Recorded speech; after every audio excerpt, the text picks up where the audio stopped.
美国制造中国威胁，渲染中国新型武器方案。新武器方案是什么？制造完中国威胁，美国转手就拿来自己用，此方案的可能性有多大？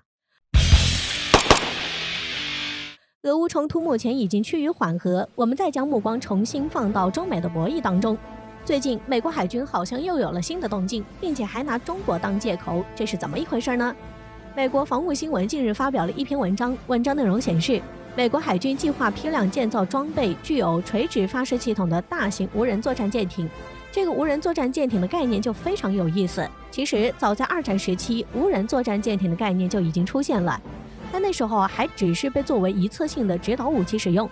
虽然如今的人工智能技术发展也是不断的进步，但无人作战舰艇的研发也还是具有一定条件限制的。所以现在的这项技术还是十分不成熟的。在去年，美国五角大楼也是考虑到了这一技术在导弹制导上的安全性还有待评估，所以在2021财年的国防授权并没有通过这一项议案。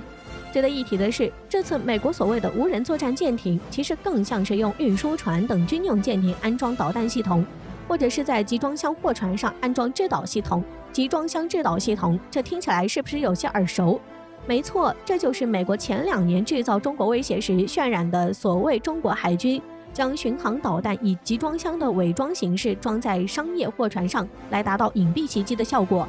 并还宣称中国已经将这一新型武器装备用在了对美国海岸发动的突然袭击上。这还不是以此的渲染，也不是某西方媒体的渲染，这是美国五角大楼多次在国际社会上对中国发出的警告。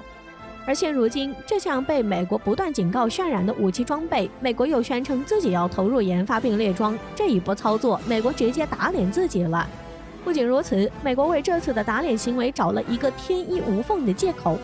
五角大楼是这么说的啊，现如今海上形势已经非常严峻了，中美两国的海军呈现了截然不同的发展。中国已经具有了世界上规模最大的海军舰队，相反，美国的舰队规模却在不断的缩小。为此，美国为了尽快弥补中美海军规模的差距，将计划建造无人作战舰艇。很明显，美国是把国际舆论给玩明白了，制造中国威胁就指责中国制造集装箱导弹，现在打脸自己了，还排不忘捎带上中国，甚至自降身价，说中国具有世界最大规模的海军舰队。但这也不是什么新鲜的事儿了，美国国防部用中国威胁找国会要钱是再平常不过的手段了。在美国的政治体系中，这叫一举两得，既渲染了中国舆论，又要到了钱。讽刺的是，美国越是这样，越能显现出美国的衰落。如今中国海军的规模已经成长到了让美国忌惮的程度，不然美国也不会想方设法的渲染，然后增加自己的海军力量。诚然，目前美国海军仍然是世界第一，但中美双方的差距在以肉眼可见的距离不断缩小。但有没有这种可能，美军没有夸大事实，只是预见了中国海军未来成为世界规模最大的海军舰队。